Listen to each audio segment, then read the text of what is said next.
नमस्कार, फिफाना हिंदी क्लासेस के YouTube channel पर आपका स्वागत है। और इस चैनल पर आपको कॉलेज एजुकेशन से लेकर कंपटीशन क्लासेस तक का पूरा पाठ्यक्रम उपलब्ध होगा। और आज मैं आपके लिए लेकर आई हूँ रीट व पीएसआई के लिए हिंदी का एक बेसिक टॉपिक। पीछे की क्लास में अपन पढ़ रहे थे वर्ण विचार को, चलिए उसी टॉपिक को आगे बढ़ाते हैं। तो देखिए, आज की क्लास में भी अपन किस टॉपिक को पढ़ेंगे? वर्ण विचार। पीछे की क्लास में अपनों ने वर्णों से संबंधित वर्ण की एक श्रेणी जो स्वर है उसके संबंध में पढ़ा, उसके परिचय एवं पूरा का पूरा वर्गीकरण पढ़ा। और अपन कहाँ थे पीछे की क्लास में? अयोगवाही वर्णों को पढ़ रहे थे। अयोगवाही वर्ण, अयोगवाही जो ध्वनियां होती है वो कुल 2 होती है। कौन कौन सी होती है वो अपनों ने पढ़ा था कि एक तो होती है अनुस्वार और दूसरी कौन सी ध्वनि होती है? विसर्ग। विसर्ग। तो इन ध्वनियों को अपन पढ़ रहे थे, अपनों ने सामान्यतः पढ़ा। और देखिए, यहां पर मैं आपको बता देती हूं कि विसर्ग जो है वो इसके समान कोई अन्य वर्ण नहीं है, तो इसमें कहीं भी अपने को समझने में परेशानी नहीं आती। जैसे मान लो एक शब्द है आपके सामने प्रातः है, तो ये विसर्ग देखते ही आपको पता चल जाता है कि ये प्रातः है में जो आगे लगा हुआ है ये विसर्ग चिन्ह है या विसर्ग ध्वनि है। और इसको अपन अलग अलग आराम से कर देते हैं, जैसे प, र और आ, फिर त और फिर अ, और उसके बाद जो विसर्ग है वो आ जाता है और सामान्यतः देखने से ही पता चल जाता है। समस्या यहां पर आती है, और यहां पर भी कब आती है, किससे संबंधित आती है, आइए देखते हैं। देखिए, अनुस्वार से संबंधित समस्या तब आती है जब अपन चंद्र बिंदु का प्रयोग देखते हैं। अब सामान्यतः बच्चों को यह समझने में दिक्कत आती है कि ये कहां प्रयोग में लाया जाएगा और ये कहां पर प्रयोग में लाया जाएगा, इसका प्रयोग किस रूप में और कहां होता है, जबकि इसका प्रयोग कहां होता है, इससे संबंधित समस्या आती है। तो देखिए, मैं आपको बता देती हूं कि ये चांद जैसा बना हुआ है और उसके ऊपर बिंदु लगा हुआ है, इसलिए इसको क्या कहते हैं? चंद्र बिंदु कहते हैं।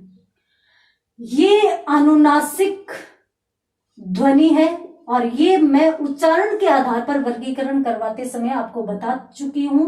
अनुनासिक यानी ये हिंदी की मूल अनुनासिक ध्वनि है और ये एक विकसित ध्वनि भी मानी जाती है। विकसित ध्वनि क्यों मानी जाती है? क्योंकि इसका जो विकास है वो हिंदी में किया गया है। इसका प्रयोग संस्कृत में नहीं होता था, तो ये हिंदी में विकसित होने के कारण इसको विकसित ध्वनि भी कहा जाता है। अब देखिए, ये क्या चीज है, इसका प्रयोग कहाँ होगा? देखिए, कोई भी शब्द है उसमें मूल अनुनासिक वर्ण का प्रयोग करना है तब चंद्र बिंदु ही आता है। ये क्या होते हैं? ये पंचमाक्षर के रूप में होते हैं, पंचमाक्षर के रूप में। अब पंचमाक्षर कौन होते हैं, कौन से होते हैं?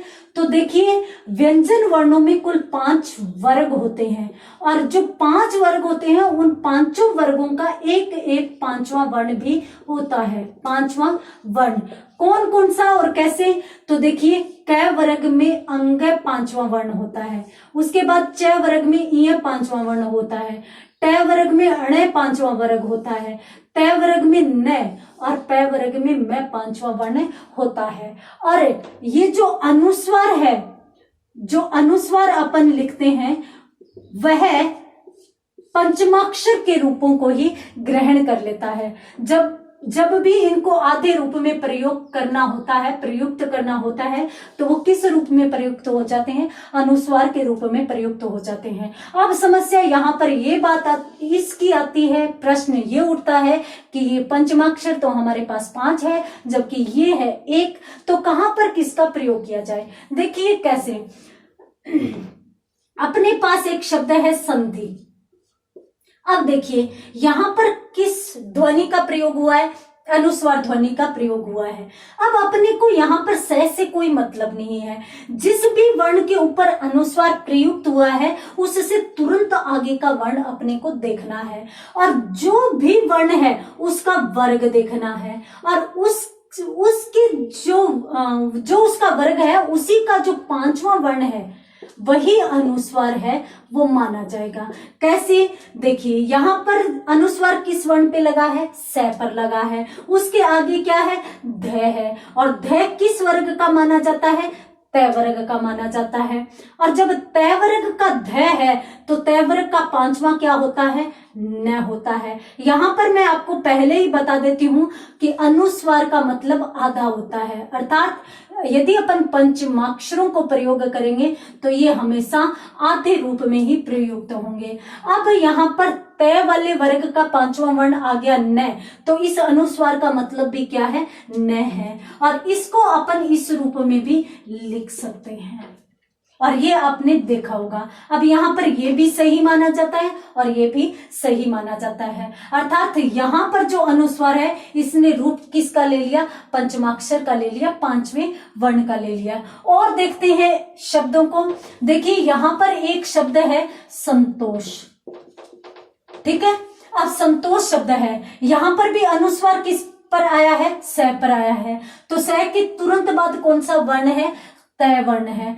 तय वर्ग का पांचवा वर्ण कौन सा होता है? न होता है। तो इस अनुस्वार का मतलब क्या हो जाएगा? न हो जाएगा। तो इसको अपन किस रूप में भी लिख सकते हैं? इस रूप में भी लिख सकते हैं और ये भी शुद्ध माना जाएगा। एक अन्य शब्द और देख लेते हैं, जैसे चंचल।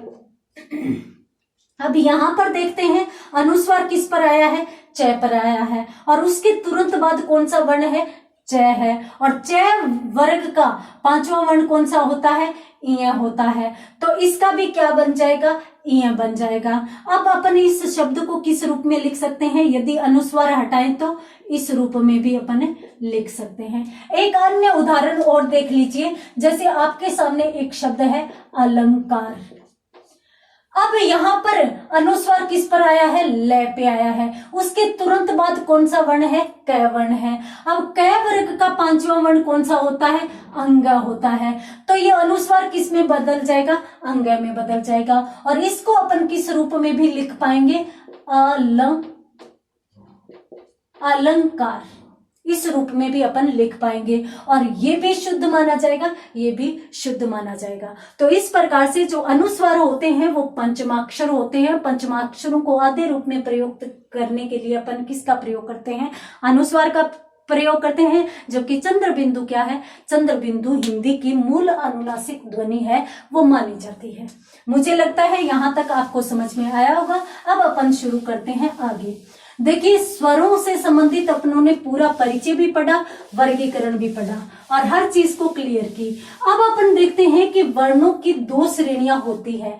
एक होती है स्वर, जिसको अपनों ने पढ़ लिया है, और दूसरी कौन सी होती है? व्यंजन होती है। आज अपन अब आगे व्यंजन वर्णों की शुरुआत है वो करेंगे। अपन जिस प्रकार से स्वरों को पढ़ा है वैसे ही अब अपन व्यंजन वर्णों को पढ़ेंगे। परिभाषित यदि किया जाए व्यंजन वर्णों को, तो मैं आपको बता देती हूँ, जिस समय मैंने स्वरों की परिभाषा बताई थी उसी समय मैंने आपको बताया था कि जब भी हम किसी वर्ण का उच्चारण करते हैं, जब भी हम उच्चारण करने का प्रयास करते हैं, तब हमारे फेफड़ों में हल्का कंपन होता है। और जैसे ही हल्का कंपन होता है तो उस समय श्वास वायु की उत्पत्ति होती है और वो श्वास वायु फिर फेफड़ों से उठकर कहाँ आती है? मुख विवर में आती है या मुख में आती है। और मुख में हमारे अनेक स्वर तंत्रियां हैं, अनेक स्वर तंत्रियां हैं। स्वर तंत्रियां किसे कहते हैं? स्वर तंत्र किसे कहते हैं? जो ध्वनियों को उत्पन्न करते हैं। ध्वनियों को हमारे मुख में कौन कौन उत्पन्न करता है? जीभ उत्पन्न करती है, तालु उत्पन्न करता है, दांत उत्पन्न करते हैं, होठ उत्पन्न करते हैं। तो इस प्रकार से हमारे मुख विवर में अनेक स्वर तंत्रियां हैं। तो वो वायु जो फेफड़ों से उठी हुई है वो मुख गले से होती हुई मुख में आती है और मुख में फिर अनेक स्वर तंत्रियों से टकराकर या उनके अवरोध के पश्चात बाहर निकलती है। और जब वायु मुख में किसी अवरोध के पश्चात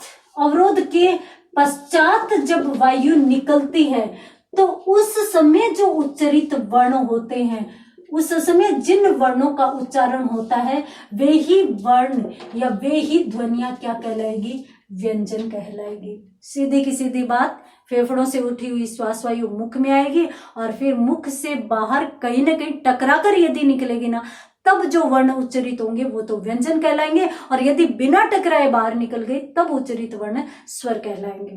तो यहाँ पर स्वरों की व्यंजनों की परिभाषा अपनों ने देखी। अब यहाँ पर एक चीज अपनों ने देखा है, मुख में जब वायु प्रवेश करती है तब एक अवरोध आता है।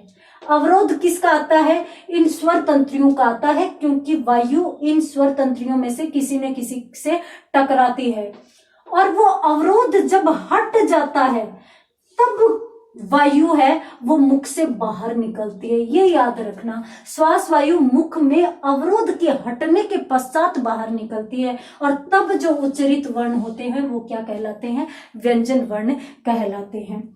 तो इस प्रकार से अपनों ने व्यंजनों की भी परिभाषा पढ़ी है और स्वरों की परिभाषा भी पढ़ी है। अब अपन दोनों को इस रूप में भी अच्छे से जान सकते हैं, समझ सकते हैं। देखिए, एक तरफ है स्वर और दूसरी तरफ है व्यंजन। स्वरों में अपनों ने पढ़ा था कि जो श्वास वायु है वो निर्बाध रूप से बाहर निकलेगी, अर्थात कहीं भी नहीं टकराएगी, कोई भी बाधा नहीं होगी। जबकि व्यंजनों में अपनों ने क्या देखा है कि जो श्वास वायु है वो अवरोध के पश्चात जब बाहर निकलेगी तब जो उच्चरित होंगे वो ही क्या कहलाएंगे? व्यंजन कहलाएंगे। ये तो रहा पहला अंतर। उसके बाद यदि अपन दूसरा अंतर देखें तो देखिए, स्वतः उच्चरित जो ध्वनियां हैं, स्वतः, क्योंकि मुख में कहीं टकराती नहीं है तो उसको किसी की भी सहायता की आवश्यकता नहीं है, तो वो अपने आप उच्चरित होती है। तो ये जो स्वर होते हैं वो स्वतः उच्चरित ध्वनियां हैं, जबकि ये स्वरों की सहायता से उच्चरित होने वाले वर्ण हैं, अर्थात इनके उच्चारण में स्वरों की सहायता है वो ली जाती है। जब ये स्वतः उच्चरित है, इसमें किसी की भी सहायता नहीं ली जा सकती, तो इन्हें अपन स्वतंत्र इकाई भी कह सकते हैं, स्वतंत्र इकाई। जबकि इनमें स्वरों की सहायता ली जाती है, व्यंजन स्वरों पर निर्भर होते हैं, डिपेंड होते हैं, इस कारण इनको परतंत्र इकाई भी कहा जा सकता है। एक चीज मैंने आपको और बताई थी स्वरों के संबंध में कि स्वरों का जो उच्चारण है वो बिना रुके लगातार हो सकता है, सिर्फ 3 स्वरों को छोड़कर। वो कौन कौन से थे? वो थे ई, उ और री। ये 3 स्वर थे, इनको छोड़कर सभी स्वरों का उच्चारण लगातार होता है, जबकि व्यंजनों का जो उच्चारण होता है वो रुक कर होता है। क्यों? क्योंकि बाधा उत्पन्न होती है। और मान लीजिए अपन कहीं जा रहे हैं और अपने को खाली रास्ता मिल जाए तो हमारे लिए कोई भी समस्या नहीं आएगी, अपन सीधे निकल जाएंगे। और यदि हमारे लिए बाधा है, या फिर यूं मान ले कि सड़क में भी गड्ढे हैं, तो भी अपने को रुक कर चलना पड़ेगा, आराम से चलना पड़ेगा। अब आते हैं अपन व्यंजनों की परिभाषा के बाद व्यंजनों की संख्या पर। व्यंजन संख्या। अब संख्या में व्यंजन कितने होते हैं? मेरे कहते ही आपके जहन में जो संख्या आई है वो होगी 33। लेकिन यहां पर मैं बता देती हूं कि व्यंजनों की जो संख्या है वो 33 + 2 35 होती है। और ये मैं नहीं कह रही, आपका बोर्ड कह रहा है। कौन सा बोर्ड? आरबीएसई बोर्ड कह रहा है। इस बोर्ड में जो किताबें चलती है उनमें जो 11वीं क्लास है उस क्लास की जो अपरा नामक पुस्तक है, उस पुस्तक में आपको ये चीज देखने को मिलेगी। और हम जो 33 व्यंजन पढ़ते हैं उनमें जो 2 व्यंजन शामिल किए गए हैं, कौन से हैं, क्यों शामिल किया गया है, किस वर्ग में आते हैं, आइए देखते हैं आगे। ये व्यंजनों की संख्या पर बात होगी। अब अपन देखते हैं व्यंजन वर्णों का वर्गीकरण। व्यंजनों का या व्यंजन वर्णों का वर्गीकरण। देखिए, स्वर जो थे वो मात्र 11 थे और जिनको अपनों ने मोटे तौर पर 5 आधारों में बांटकर पढ़ लिया। परंतु यहाँ पर बात हो रही है व्यंजन वर्णों की, तो व्यंजन संख्या में 33 है। एक बार अपन सामान्य रूप में इनका जो वर्गीकरण किया जाता है वो देखते हैं, जो सामान्यतः याद रखने की सहायता के लिए होता है या फिर समझने की सहायता के लिए होता है। हालांकि इनका जो वर्गीकरण है वो मुख्य वर्गीकरण या जो मानक वर्गीकरण है वो अलग है। उस रूप में व्यंजन वर्णों को 2 भागों में बांटकर पढ़ा जाता है। उच्चारण स्थान के आधार पर पढ़ा जाता है और प्रयत्न विधि के आधार पर पढ़ा जाता है। वो चीजें अपन बाद में पढ़ेंगे। एक बार अपन सामान्य वर्गीकरण पढ़ते हैं जो सामान्यतः समझने के लिए पढ़ा जाता है। तो व्यंजन वर्णों का यहाँ पर अपन क्या पढ़ रहे हैं? सामान्य वर्गीकरण। और सामान्य वर्गीकरण में जो व्यंजन वर्ण है उनको कितने भागों में बांटकर पढ़ा जाता है? 3 भागों में बांटकर पढ़ा जाता है। कौन कौन से? सबसे पहले जो वर्गीकरण है वो वर्गीकरण है स्पर्श व्यंजन या फिर वर्गीय व्यंजन। ये संख्या में कितने होते हैं? ये संख्या में 25 प्लस 2 होते हैं। 2 कौन से? इन्हीं को लेकर चल रही हूं मैं।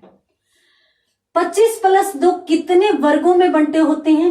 5 वर्गों में बंटे होते हैं। कौन कौन से वर्गों में, किस किस प्रकार से, देखते हैं।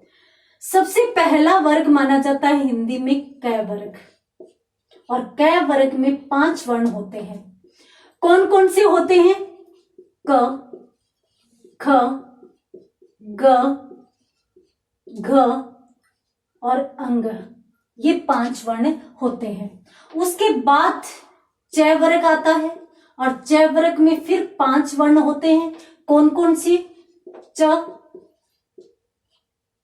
छ, ज, झ और इ। ये 5 वर्ण होते हैं। उसके बाद जो तीसरा वर्ग होता है वो ट वर्ग होता है और इसमें कितने वर्ण होते हैं? 5 प्लस 2। कौन कौन से? ट, ठ, ड, ढ, अण। ये हो गए 5। तो ये हो गए। 2 कौन से हैं?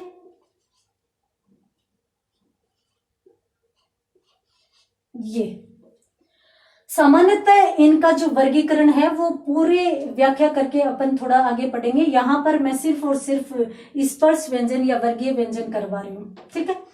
तो ट वर्ग में इतना मैं यहां पर बता देती हूं कि जो ट वर्ग में पहले वाले 5 आते हैं उनमें ये दोनों ही बिना बिंदु वाले आते हैं। बिंदु वाले दोनों ही अलग है और इनकी व्याकरण में अलग से श्रेणी है, जिन्हें उत्क्षिप्त भी बोला जाता है, ताड़नजात भी बोला जाता है, द्विगुणित भी बोला जाता है। इनको अपन बाद में समझेंगे, ठीक है। उसके बाद कौन सा वर्ग आता है? ट वर्ग के बाद आता है त वर्ग, और त वर्ग में फिर 5 होते हैं। और कौन कौन से होते हैं? त, थ, द, ध और उसके बाद न। ये 5 होते हैं। और उसके बाद कौन सा वर्ग आता है? प वर्ग आता है। और प वर्ग में फिर कितने होते हैं? फिर 5 होते हैं। और कौन कौन से होते हैं? प, फ, ब, भ और उसके बाद म। ये हो गए 25 और ये हो गए 2, यानी 25 प्लस 2 27 वर्ण होते हैं। अब यहां पर देखिए, इनको स्पर्श व्यंजन क्यों कहा जाता है? स्पर्श व्यंजन इसलिए कहा जाता है क्योंकि इनके उच्चारण में जो श्वास वायु है वो मुख में किसी न किसी अंग को स्पर्श करेगी। जैसे कि ये कंठ को स्पर्श करेगी, ये तालु को स्पर्श करेगी, ये मुर्दा यानी मसूड़ों को, ये दांतों को, ये होठों को स्पर्श करेगी। इसलिए इनको क्या कहा जाता है? स्पर्श व्यंजन कहा जाता है। वर्गीय व्यंजन इन्हें क्यों कहा जाता है? क्योंकि ये 5 वर्गों में बंटे होते हैं और 5 वर्गों में बंटे होने के कारण इन ध्वनियों को वर्गीय व्यंजन भी कहा जाता है। मुझे लगता है इतना आपको समझ में आया होगा। बाकी नई क्लास में नई चीजों के साथ, तब तक के लिए धन्यवाद।